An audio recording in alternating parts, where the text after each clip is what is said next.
Wong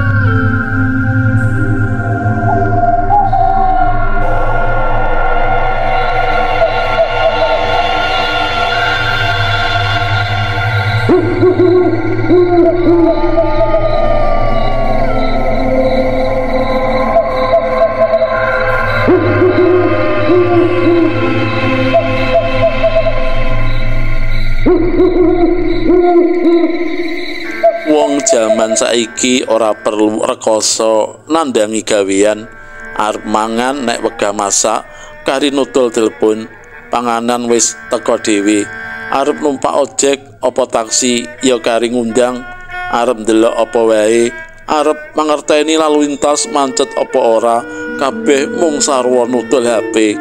Aku ora ngira yen arep menangi jaman kang kaya mangkene iki. Ning bebayane informasi kang pindho banjir bandang terkadang ora bisa dibendung maneh. Sok angel bedake bener orane informasi sing kita tampa. Iki sing kita kudu ngati-ati. Kanggoku sing baku kepriye carane memanfaatkan jaman sing kaya ngene iki kanggo golek duit. Mesti wae duit ya halal. Mula sawise metu saka kantor, aku banjur nge-grab apa Gojek endi sing nyantol ning aplikasi luwih dhisik. Sore iku metu saka kantor jam 4, akun Grab karo Gojekku tak onke. Wong yang lagi pas bejo, lagi metu saka kantor, aku wis nyantol oleh penumpang. Dheweke njaluk diterke menyang kawasan Simpang 5. Saka kantorku ing Jalan Pemuda Simpang 5 cedhak wae. Aku ya padha karo kanca-kanca sopir online liyane luwih seneng oleh penumpang sing rutene cedhak. Wong adoh karo cedhak poine padha kok. Nek iso nutup poin wis jelas bonus bakal mlebu kantong.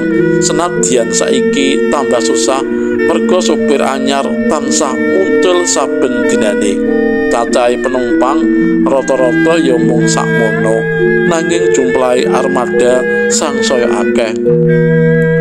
Penumpang mudhun ing Simpang 5, dilalah aku langsung oleh penumpang maneh. Saka aplikasi karton penumpang iki lanang lan njaluk diterke menyang daerah Candi. Jadi aku ora balik nanging terus munggah. Bubar kuwi oleh maneh.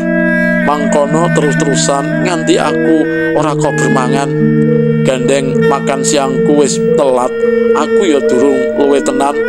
Pokoke ing mobil sing isih tak cicil pendak sasi iki sing wigati cepak banyu ngombe. Bab mangan mengko wae nek wis arep mulih. Jam 8 luwih seprapat aku ngudhunke penumpang ana ing Sukun. Matur nuwun Gusti. Lah kok mung 4 jam aku kari kurang sak poin meneh. Rezeki kuwi nek wis dadi jatahe ora perlu diuber. Nanging ya kuwi ana dina-dina tinamtu terkadang nganti jam 09 bengi aku mung oleh penumpang 2 utawa 3. Nanging bengi iki ana apa ya? Durung mudhun penumpang sing dak gawa, aku mesti wis oleh penumpang maneh. Jare penumpang wadon sing mudhun ing Sukun mau, dheweke arep numpak bis menyang Solo. Sawise dheweke mudhun, aku banjur parkir mobil lan mudhun. Ana wektu ngasuh sedelok, aku mung kepengin ngombe banjur ngekep rokok, ora ketang sakler, ora kaya saperangan kanca supir online sing rokok karo nyetir. Aku anti. Saliyane bojoku ora iso numpak mobil mambu rokok, aku ya ora kepengin penumpang mambu gondo rokok sing ora enak. Mulane aku ora tau ngrokok ing mobil. Rampung udut sakler, teleponku muni maneh, ana penumpang maneh. Bernadetta Anggraini jenenge. Waduh, adoh iki menyang Bandungan. Aku ndeleng jam, yen penumpang iki dak jupuk, aku durung kewengen tekan omah. Ora kaken mikir dheweke dak SMS bar ngeterke kenya iki poinku wis nutup. Aku kari mulih tuwa turu lan kerja meneh sesuk. Sapa ngerti pas mudhun saka Bandungan mengko ya oleh cangkingan penumpang maneh, ora iso nggo bonus. Dijemput sesuai aplikasi ya Mbak? Takonku lewat kolom pesan. Ya Mas, saya di depan SPBU Sukun, wangsulane. Baik, tunggu sebentar ya, saya meluncur ke sana. Ora nganti 5 menit aku wis tekan papan sing dak tuju. Sawijining wanita isih enom kanthi rambut ireng janges sak pundak dawane, nganggo kacamata ireng, kaos warna putih lan blue jean nyegat ing pinggir dalan. Aku mandeg kaca dak buka. Mbak Bernadetta, ya Pak. Pamunggele sadurunge aku rampung nyebutke jenenge. Bandungan sebelah mana Mbak? Aku takon. Nanti saya beritahu kalau sudah dekat Pak. Alon-alon aku banjur ngegas mobilku.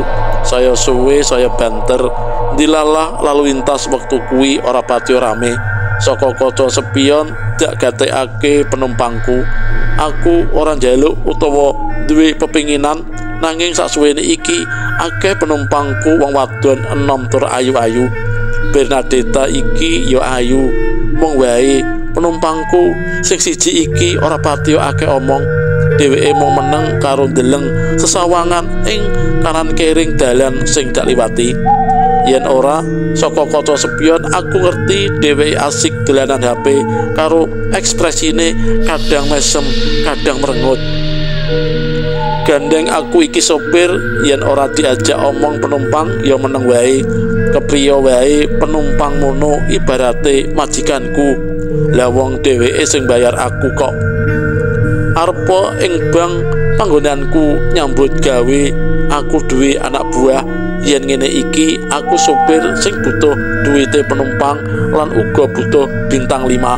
Yen nganti aku oleh biriji apa loro sida di suspend akunku lan dadi buyar rezekiku. Mula nyambut gawe dak ati-ati, apa sing dadi penjaluke penumpang sak bisa-bisa dak turuti. Tidak usah ngebut ya Pak, ngono kandhane Bernadetta Anggraini. Iya Mbak, yang penting sampai di tempat dengan selamat, wangsulanku. Banjur meneng maneh suwe jalan Semarang, Solo utawa Yogya wis dak tinggal. Aku wis menggok nengen ing jalan Kertanegara, tegese wis munggah menuju Bandungan. Dak lirik saka spion Bernadetta Anggraini ora ngucap apa-apa, nanging yo ora turu. Aku kepengin ngajak omong janjane, ora kok aku arep nggodha dheweke utawa tumindak sing ora-ora. Mung wae aku ora betah nek nyetir rada adoh ngene iki mung meneng-menengan. Biasane penumpangku iku akeh sing sugih cerita utawa takon werna-werna, nanging ya kepriye maneh jenenge wong kuwi dhewe-dhewe. Aku dadi kelingan bojoku sing ana ing Jakarta. Umur-umurane bojoku kira-kira meh padha karo Bernadetta iki. Tuwa bojoku sithik. Rong dina maneh bojoku mulih. Jumat bengi dheweke mulih Semarang amarga kuliah terakhir Jumat awan. Budal menyang Jakarta maneh Minggu bengi. Bojoku klebu golongane PJKA, pulang Jumat kembali Ahad. Jane aku ya ora seneng karo kahanan sing kaya ngene iki. Jenenge wong omah-omah kuwi sing paling apik ya nek dadi siji pendak dinane. Nanging demi dina tembe sing luwih apik, kadang kala kita ora duwe pilihan, kejaba kudu nglakoni apa wae. Aku nglakoni dadi supir online kaya ngene iki merga kudu melu mbayar SPP-ne bojoku sing kuliah maneh njupuk S2 manajemen ana sawijining universitas swasta ing Jakarta kono. Betheke kanggo kamulyane anak-anakku besok. Mula aku nglilake bojoku kuliah maneh senajan aku kudu ngoyo ngrewangi golek ragat. Nek bojoku ora kuliah, sak temene wegah aku nglakoni ngegrab lan nggocar kaya ngene iki. Rencanaku wong loro nek bojoku wis rampung kuliahe lan bali nyambut gawe meneh, aku kepengin ndang duwe anak. Saya suka diantar Pak Argo. Ujuk-ujuk Benedetta kumecap. Saka aplikasi Gojar dheweke ngerti jenengku. Aku rada kaget banjur wangsulan. Kenapa Mbak? Bukankah semua supir online sama saja Mbak? Wis ora usah nganggo basa Indonesia Pak Argo, nganggo basa Jawa wae. Kandhane maneh. Oh, inggih menawi punika kersa jenengan Mbak. Wangsulanku. Waduh, kok malah basa maneh? Ora usah basa Pak Argo.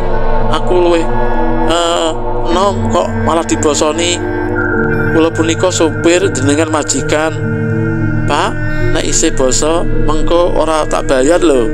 Dheweke merengut. Ya wis nek ngono. Pasar Bandungan kliwat, aku dikon menggok nengen dalane munggah banjur mudhun. Sangsaya adoh saka pasar, kahanan sangsaya sepi. Dalane ya sangsaya cilik. Banjur rumangsaku ujug-ujug dalane cuthel. Mung ana omah siji til ing tlatah kono.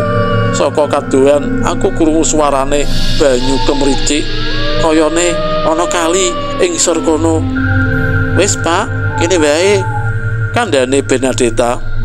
Ora ana omah liya Mbak? Ya mung siji iki. Iya Pak, ya iki omahku. Enten ana tak njupuk dhuwit sik ya. Kebeneran dhuwit ing dompetku dong entek iki. Rampung kandha mangkono Benedetta njur mudhun cepet-cepet tumuju omah iku lan buka lawang sing tutupan. Omah iku cilik wae nanging ketok peni lan resik. Aku ngenteni 5 menit, 10 menit, 15 menit Benedetta ora metu. Wengine sangsaya gremet karo gojek aku mudhun saka mobil. Lawang dak totok alon-alon, keprungu kumerseting jangka. Banjur lawang dibuka alon. Saweneng ibu sing wis sepuh ndeleng aku kanthi cubriya. Panjenengan sinten Nak? Wonten kersa punapa? Pitakone. Anu Bu, kula saking Gojar. Kula ngeteraken jeng Benedetta nembe kemawon mandhap katrios badhe mendhet arta rumiyin. Kula tenggo kok dangu. Wangsulanku apa anane? Rada suwe ibu mau ora paring wangsulan. Aku ndeleng foto-foto sing gumantung ing tembok. Cetha yen ana foto-fotone Benedetta ukuran gedhe lan cilik. Bu, ingkang kula teraken kenya ingkang wonten foto punika. Kandhaku karo nuding salah sijining foto sing gedhe. Nyuwun ngapunten Nak, Benedetta panci anak kula, nanging piyambakipun sampun kapundhut dening Gusti setahun kepengker. Aku kami tenggengen agahan dak cek teleponku. Order saka Benedetta ujug-ujug wae ilang saka layar HP-ku. Ora ana orderan. Order pungkasan ya saka penumpang sing tak udhunke ing sukun mau. Punika mboten ingkang sepisan Nak, sampun kaping kalih ingkang rumiyin Benedetta numpak taksi Blue. Napa ngoten lho? Nyuwun pandunganipun nggih Nak. Kula Argo Bu. Nyuwun pandunganipun Argo, amprih arwahipun Benedetta katampi ing ngasanipun Gusti lan tentrem ing langgengan. Aku banjur njaluk pamit marang ibune Benedetta. Saksuwene iki aku pancen isih ing antarane percaya karo ora ing bab urip sawise mati utawa life after death. Nanging kanthi prastawa iki ora ana maneh alasan kanggoku ora percaya marang kelanggengan.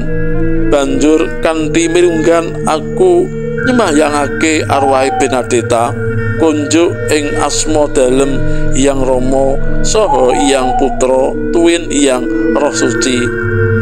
Alah, arwah jaman saiki kok melu nggunakake Android barang.